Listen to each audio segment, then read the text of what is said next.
What is going on, ladies and gentlemen? Welcome back to another episode of the Philly Faithful Podcast, your daily one-stop shop for news, updates, and opinions on your Philadelphia Phillies. My name is Troy. I am your host on this show. You can follow me at Troy Beat Baseball. You can follow the show at Philly Faith Pod. If you're listening on Spotify or iTunes, make sure you give us that 5-star rating so we can be pushed out to more Phillies fans just like you. And if you're watching on YouTube, make sure you like, comment, and subscribe so you can be notified when more episodes just like this one go live. And this one is going to be a lot happier than last night's was in our first instant reaction episode. And here on our second instant reaction episode is coming after a victory. And what a crazy game that was. Wow. That was the first 5-6 innings just were not fun. And then from the 6th inning on, it was just a stress-induced ball of anxiety wrapped up in a tornado tearing through the middle of Kansas in the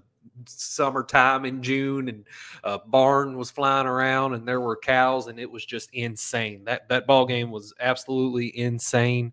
And there's a couple things to nitpick on, but there's really nothing major to get into. Trey Turner's not good, but I've known that for a while now, and he's going to get a full episode of the podcast in the off season, whenever that may be. Maybe a little bit longer than we thought after last night, now that the Phillies are going to Queens with a 1-1 series tie with at maximum 3 games left to play, at minimum 2 games left to play. So we'll see how much longer the Phillies last. Again, with the roster that the Phillies have, they should last much, much longer.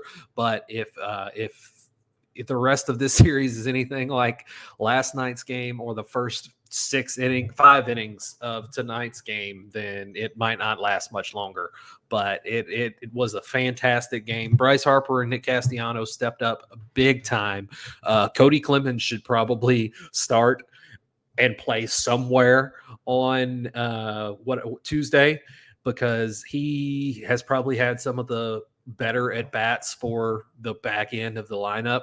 Out of all the back end of the lineup guys, Cody Clemens has probably had the better at bats. Maybe put him at third. If we don't want Alec Bohm starting, put Cody Clemens at third. I don't know, but he has consistently shown that he can have good at bats, and he's done it in the postseason now. Through 3 plate appearances, he's had 3 really good at bats, and I think he's 2 for 3 through his first 3 career postseason plate appearances between last night and today. So that's a really good sign for Cody Clemens, especially coming off the bench. The Alec Bohm not starting thing, I didn't really understand that. With the offense not performing great yesterday, what you wanted to do was take your better hitting third baseman out of the lineup. Like overall, yes, Alec Bohm has not been good over the past month, and he's struggled over the past month, but overall, he is a better hitter than Edmundo Sosa. There's no question about that. Edmundo Sosa is far and away the better defender, but Alec Bohm is the better hitter. And so I don't understand why, with the offense struggling the way it did last night, why you took the better hitter out of the lineup for the better fielder. And then the better fielder made an error in the 2nd inning, and it almost cost the Phillies some runs earlier in the game than the Mets did score runs, but it took fantastic defensive plays from Bryson Stott, the birthday boy. Happy birthday, Bryson Stott. It took a fantastic jumping, lunging, gazelle-like grab on a line drive up the middle. And then another, just right now, it's just like trademark Bryce Harper for play at first base, with how many times he's done that this season. And I've said it before. I tweeted it out on the pod's Twitter earlier. Bryson Stott and Bryce Harper should 100% both be Gold Glovers this year. If they're not, they will be Gold Glovers at some point in their careers. And if Bryce Harper's not a Gold Glover this year, then the voters are just ignorant, because Bryce Harper is the best defensive first baseman in the game, and I will not be convinced otherwise, especially in the National League. Christian Walker may be better, but he missed over a month of time. Bryce Harper did not miss over a month of time. So Bryce Harper gets the nod. And Alec Bohm was subbed into the game later, came in to play third. But he came in as a pinch hitter for Edmundo Sosa, and the first at bat he takes, he swings at the first pitch, and it's a pop out on the infield.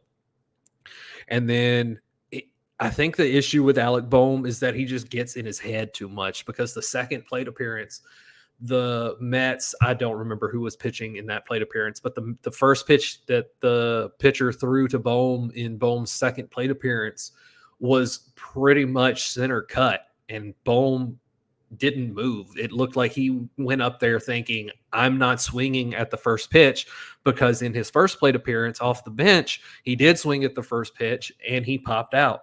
And I feel like Boehm's issue is that he gets in his head too much. He is a very emotional player. We have seen that all year long. We have seen that throughout his career. He is a very emotional player, and that could very well be the case, that he gets in his head too much. And I mean, he's 28. You could say that as he gets older, that will change, but he's 28. He's not that young, especially in the baseball landscape. So it probably won't change at this point. It's probably something the Phillies are just going to have to live with. And if he's not on the Phillies for the rest of his career, then whoever he does wind up with after the Phillies is probably just going to be something that they have to live with. But he 100% went up to the plate looking like he had already decided he was not swinging at the first pitch in that second plate appearance, and he just took a strike right down the middle, and then he swung at the second pitch and popped out on the infield again. So not good plate appearances from Boehm. Schwarber wasn't great today. I mean, he put the ball in play a lot, so that's good. He struck out once on the check swing to end an inning with runners in scoring position, and he knew he went. He did, on replay, he did go. There's no arguing that he did go, and he knew he went. But it's Kyle Schwarber. He strikes out a lot. I mean, he strikes out a lot and hits a lot of home runs, and he walks a lot. I mean, he's the 3 true outcome king of the Phillies.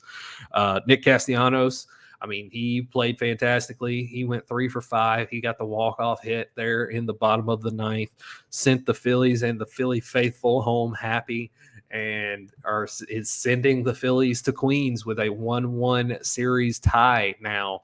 And it's Bryce Harper hit a home run to center field. The offense figured out they were playing baseball in the postseason in the 6th inning, because that's when everybody started waking up. Yes, Kyle Schwarber hit the home run in the first inning of yesterday's game to lead off the Phillies portion of the postseason.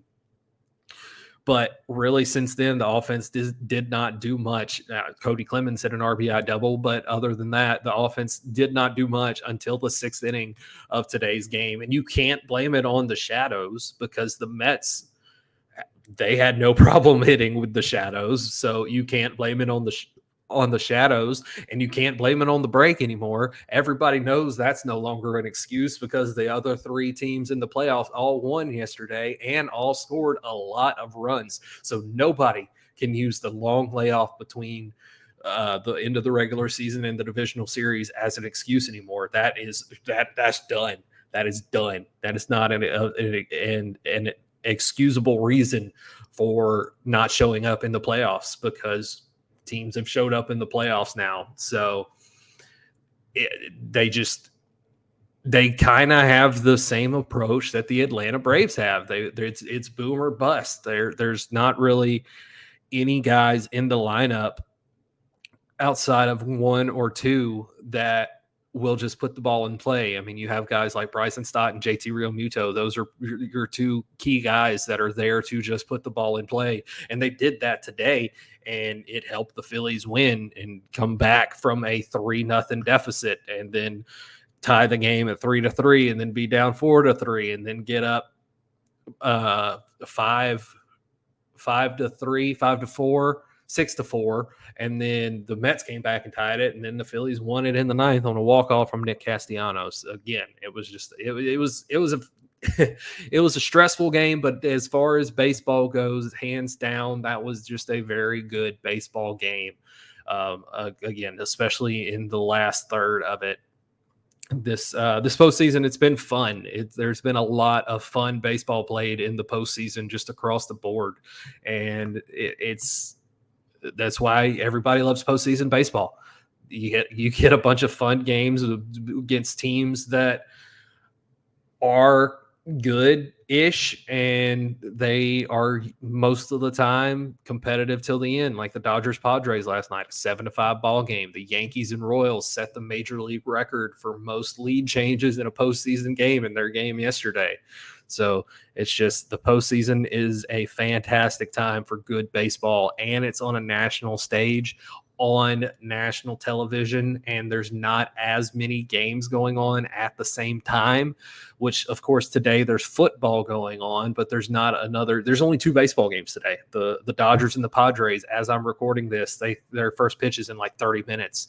So that's it. Two baseball games, both on national television. Yes, they're on FS1 today because of football, but if it wasn't Sunday, then there'd be no other sports right now. I mean, the NBA is in their preseason, but nobody watches preseason NBA other than people that cover the NBA. So, it's people, if they want to watch sports in general, they're going to watch baseball. And when they watch baseball games as good as what we've gotten across the board this postseason, they're going to want to watch more baseball because they understand how fantastic and magnificent the game is as a whole, and just how it's the best sport there is, hands down. Football and basketball, they're cool. I like football and basketball well enough, but neither one of them compare to baseball. I mean, hands down, baseball is far and away the best sport on the planet, and it's not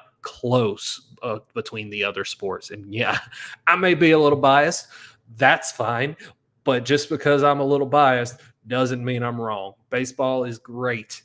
And if you're listening to this podcast, then that means that you are a baseball fan and that you probably agree with me.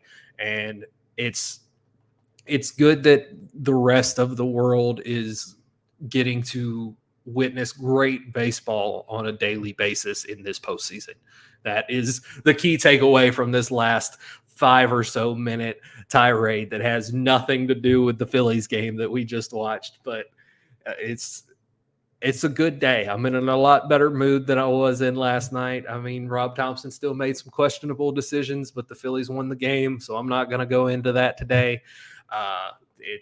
We're going to have a good night. I got to get ready for school tomorrow, and we got book fair tomorrow. It's going to be a busy day for me tomorrow, and the Phillies are off, so there will be no pod tomorrow.